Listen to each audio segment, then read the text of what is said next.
എന്നാലും ഈ മലയുടെ അകത്തൂടെ ഇവർ എങ്ങനെയൊക്കെയാണല്ലേ എസ്കലേറ്റർ പണിത് വെച്ചേക്കുന്നത്.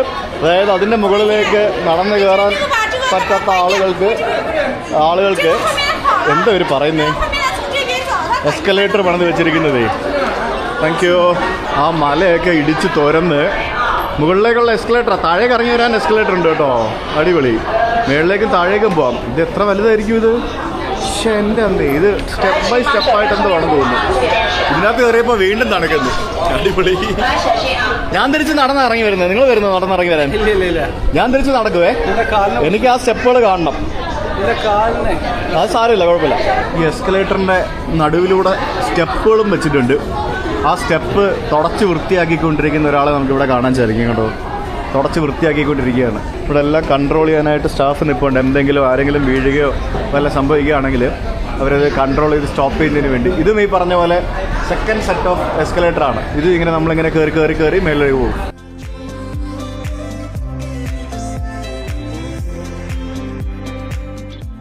8 മിനിറ്റ് സമയം കൊണ്ട് ഞാൻ ഷൂട്ട് ചെയ്ത ആ ഒരു ഹൈപ്പർ ലാബ്സ് വീഡിയോ ആണ് നിങ്ങൾ ഇപ്പോൾ കണ്ടത്. 8 മിനിറ്റ് കൊണ്ട് നമ്മൾ ഒരു 6-7 സെറ്റ് ഓഫ് എസ്കലേറ്റേഴ്സ് കയറിയാണ് നമ്മളിപ്പോൾ ഈ ഒരു മലയുടെ മുകളിലേക്ക് എത്തിക്കൊണ്ടിരിക്കുന്നത്. ആ ഒരു ദ്വാരം എവിടെയാണെന്ന് ചോദിച്ചു കഴിഞ്ഞാൽ നമുക്ക് നോക്കേണ്ടിയിരിക്കുന്നു.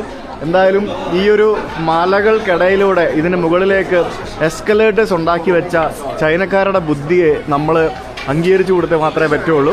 അപ്പോൾ ഇങ്ങോട്ടേക്ക് വരുമ്പോഴത്തേക്കിനും നമുക്ക് താഴെ, ഓ മൈ ഗോഡ്, എനിക്ക് താഴേക്ക് നോക്കിയിട്ട് വാക്കുകൾ കിട്ടുന്നില്ല സുഹൃത്തുക്കളെ. നോക്ക് എന്താ സംഭവം, നോക്ക്, ഒരു രക്ഷയില്ല കേട്ടോ. ഈ കാണുന്ന സ്റ്റെപ്പുകൾ നോക്ക്, കയറി അതിൻ്റെ മുകളിലേക്ക് ആളുകൾ ഇങ്ങനെ ഇപ്പോഴും നടന്ന് കയറി വന്നുകൊണ്ടിരിക്കുകയാണ്. താഴേക്കും അതേപോലെ തന്നെ ഇറങ്ങിപ്പോയിക്കൊണ്ടിരിക്കുകയാണ്. അതിനുവേണ്ടിയാണ് താഴെ നിന്നൊക്കെ ആൾക്കാർ മറ്റേ വടിയും കുന്തമൊക്കെ വാങ്ങിച്ചുകൊണ്ട് വരുന്നത്. ഇതിനകത്തിന് വീണ്ടും ട്രാൻസ് മൗണ്ടൻ എസ്കലേറ്റർ എന്ന് പറഞ്ഞുകൊണ്ട് വേറെ എന്തോ ഒരു സംഭവം നമുക്ക് കാണാൻ സാധിക്കേ.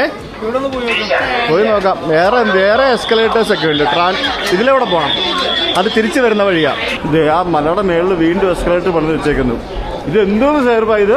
എത്ര കോടി രൂപയായിരിക്കും അല്ലേ ഇവിടെയൊക്കെ സ്പെൻഡ് ചെയ്തേക്കുന്നത്? കോടിക്കണക്കിന് രൂപയായിരിക്കും. ഞാൻ പറഞ്ഞില്ലേ, ഇവിടെ മിനിമം ഒരു 20-30 കോടി ഒരു ദിവസം ഇവർക്ക് വരുമാനം ഉണ്ടാവും മിനിമം. അത്ര ആളുകളല്ലേ വരുന്നത്. ഞാൻ ആലോചിക്കുകയാണ് ഇപ്പോഴേ, നമ്മുടെ ശബരിമലയൊക്കെ ചൈനയിലായിരുന്നെങ്കിലേ, അയ്യോ, അതൊക്കെ വേൾഡ് ക്ലാസ് ആക്കി മാറ്റിയേനെ. ഇപ്പോൾ ഞാൻ അങ്ങനെ പണ്ട് കാര്യമില്ല, അതൊരു തീർത്ഥാടന കേന്ദ്രമെന്ന് നിങ്ങൾ പറയുമായിരിക്കും. അപ്പോൾ അങ്ങനെയാണെങ്കിൽ മക്കയിലൊക്കെ ഹജ്ജിനൊക്കെ പോകുന്ന ആൾക്കാർ പണ്ടുണ്ടായിരുന്ന ഒരു ഫെസിലിറ്റി അല്ലല്ലോ ഇപ്പോൾ ഉള്ളത്. മോഡേൺ ആയില്ലേ, ഒത്തിരി മോഡേൺ ആയില്ലേ പല